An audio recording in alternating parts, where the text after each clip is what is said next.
Hi everyone, welcome to Math and Logic. Today we have a logic/manual puzzle to solve. At first it may seem it's absolutely impossible to solve. And with a bit of ingenuity you can improvise during a party to show to your friends, but more about that later. We have 10 identical nails, let's say they are 9-inch nails for convenience. One of them has been nailed into a wood table like this, but also can be a board, styrofoam or whatever, so you don't damage your furniture. Your task is to arrange the rest of the nails, so your structure will be supported only by that one nail. Those 9 nails can touch nothing but the one nail or each other.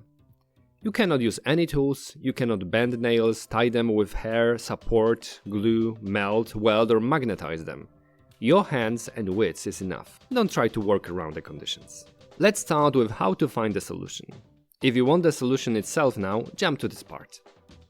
We will utilize here very useful problem-solving technique that I use often myself, namely, what is special, different about this thing I need to use compared to some simpler object? In this case, our thing is the nail, of course. What makes it different from a straight metal rod? With rods, this puzzle cannot be solved, unless they're perfect cylinders in vacuum. So what makes it possible with nails? It is a very important question, because our minds like to take shortcuts. Eggs are pretty much orbs, air weighs pretty much nothing, pi is pretty much 3/14, and nails are pretty much straight rods. And by cutting corners this way, sometimes we cut out details crucial to our solution. So, what is special about nails? They have sharp point on one end and flat head on the other.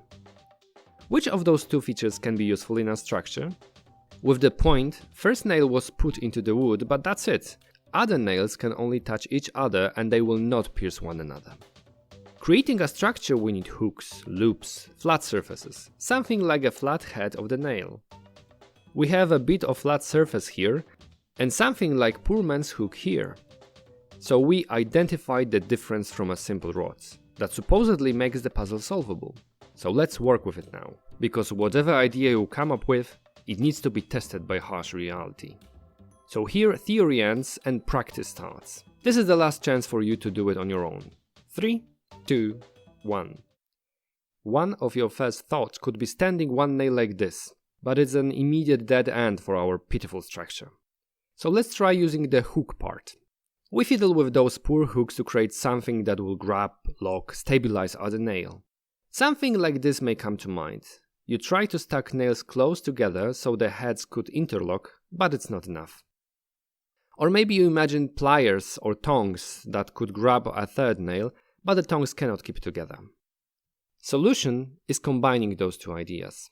Our tongs can be supported by one nail underneath and at the same time they grab another nail above. Gravity keeps the tongs closed and interlocking heads from the first idea prevent the tongue from falling apart. Now this whole construct can be carefully placed on the flat head of the first nail. It will be easier to prepare the structure on the table and then just move it.